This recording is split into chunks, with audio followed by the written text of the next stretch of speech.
Hey everyone, and welcome to this deep dive. Today we're going to talk about something which many of us can relate to, and that's called being motherwhelmed.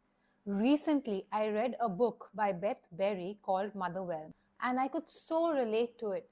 But it also reminded me of another book written in the 1950s, The Feminine Mystique by Betty Friedan. So today we're going to talk about the feeling of overwhelm that a mom faces and what we can do about it. And you know what is interesting? That both these sources are from different times, but they connect in a way which is really relevant today. Motherwhelm has been going on for decades, and Frieden called it the problem that has no name. It's that feeling that where everything on paper looks to be perfect in your life. You have a family, you have a house, you have a car, you have food, but still something doesn't feel right inside. It is an emotional disconnect despite having everything that you need. And what most of us don't realize is that almost everyone around you has been motherwhelmed at some point in their life. And motherwhelm can come from many places. It can come from social media, it can come from a relative telling you that you're not good enough, or it can come from within yourself. Everyone has their own idea of what motherhood should look like, and they project it onto you. Or maybe you're looking at too much of social media and the perfect moms there and projecting it on yourself.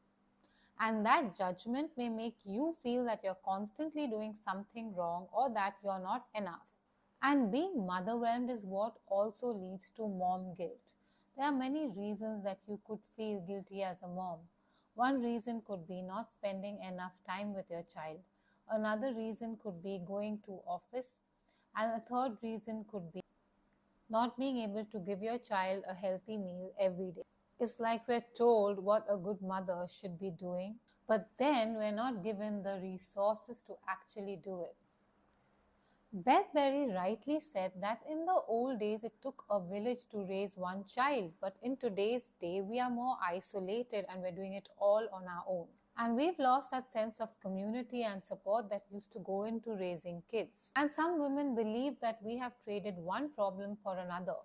That is the problem of having too much on our plate and too many people in our lives, to being independent and having not many people to lean on when we need it. We need each other to raise kids effectively. But somewhere along the way, we bought into this idea that we need to do it alone. And that's not realistic. And now we're so focused on proving that we can handle it all that we don't ask for help or build connections. And asking for help feels like a weakness when in fact you have to be really brave to ask for help. And reaching out for help is so important to steer you away from loneliness and isolation. Just having another person listen to you, or having that person who you can vent to, will help you feel so much better and will stop you from feeling alone. And shared experiences create a sense of belonging. And it is also important to understand the benefit of having a mentor, someone who's older and wiser than you, who's been through all of what you're going through or what you will be going through, will help you instead of having to figure out everything on your own. There's so much of wisdom to be gained from those who have walked the path before us. Now, how do we start shifting those narratives and making motherhood less stressful and less lonely?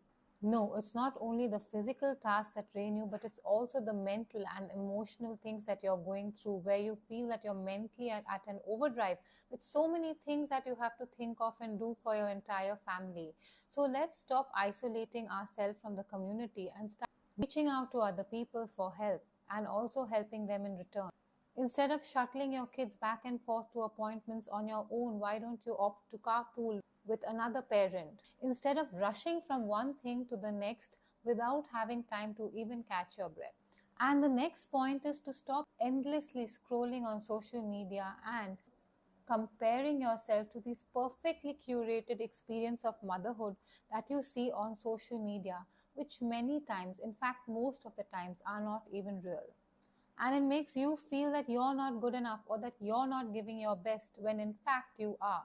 Today there's so much information available to us through technology that leaves us feeling even more overwhelmed than we already are. And many of the times the advice there are conflicting and you don't even know who to believe anymore. And that leads to decision fatigue, where you could also end up feeling paralyzed regarding all the choices to be made. And the most important thing to understand here is this is a shared experience. You're not the only one who's going through it.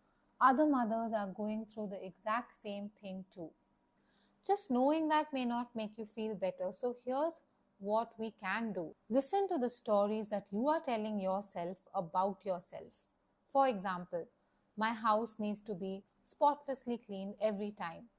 I cannot see my children's toys scattered around the room even for an hour. It's okay if you're tired and the house is in a mess. It's okay to leave it for one night, go to bed, wake up fresh the next morning, and work on it.